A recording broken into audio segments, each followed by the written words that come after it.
பிரதி வணக்கம். நிச்சயமாக திருநெல்வேலியில் உணவு பாதுகாப்பு துறையினர் அதிரடி நடவடிக்கை மேற்கொண்டு எத்திலின் வாயு மூலம் பழுக்க வைக்கப்பட்ட 1.5 டன் மாம்பழங்களை பறிமுதல் செய்து அளித்திருக்கிறார்கள். இது குறித்த விவரங்களை சேகரித்த போது திருநெல்வேலி மாவட்டம் கல்லடைக்குறிச்சி பகுதியில் ரசாயன வாயு மூலம் செயற்கையாக பழுக்க வைக்கப்பட்ட 1.5 டன் மாம்பழங்களை உணவு பாதுகாப்பு துறையினர் அதிரடியாக பறிமுதல் செய்து டிராக்டரை வைத்து அளித்துள்ளனர். இது தொடர்பாக சக்தி ஃப்ரூட்ஸ் என்ற நிறுவனம் மீது வழக்கு பதிவு செய்யப்பட்டு தீவிர விசாரணை நடத்தப்பட்டு வருகிறது.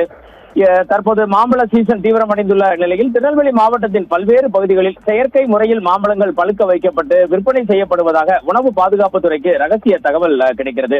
இந்த மாம்பழங்களை உட்கொள்ளும் பொதுமக்களுக்கு வயிற்று வலி மற்றும் வயிற்று உபாதை போன்ற கடுமையான நோய்கள் ஏற்படக்கூடும் என்பது குறிப்பிடத்தக்கது. ரிதி, திருநெல்வேலி மாவட்ட உணவு பாதுகாப்புத்துறை நியமன அலுவலர் டாக்டர் புஷ்பராஜுக்கு கிடைத்த இந்த தகவலை அடுத்து அவரது தலைமையில் அதிகாரிகள் அடங்கிய குழுவினர் கல்லடைக்குறிச்சி மற்றும் அதன் சுற்று வட்டார பகுதிகளில் உள்ள பழக்கடைகள், குடோன்கள் மற்றும் மொத்த விற்பனை நிலையங்களில் திடீரென அதிரடி சோதனையில் ஈடுபடுகின்றனர்.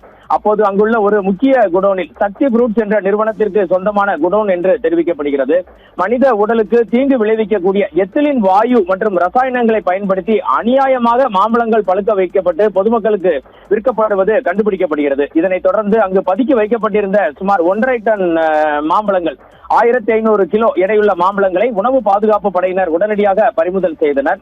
பறிமுதல் செய்யப்பட்ட டன் கணக்கிலான நச்சு மாம்பழங்கள் அனைத்தையும் பொதுமக்களின் நலன் கருதி டிராக்டர் மூலம் அதிகாரிகளின் முன்னிலையில் பாதுகாப்பாக பொது வெளியில் கொட்டி முற்றிலும் தற்போது அளிக்கப்பட்டுள்ளது.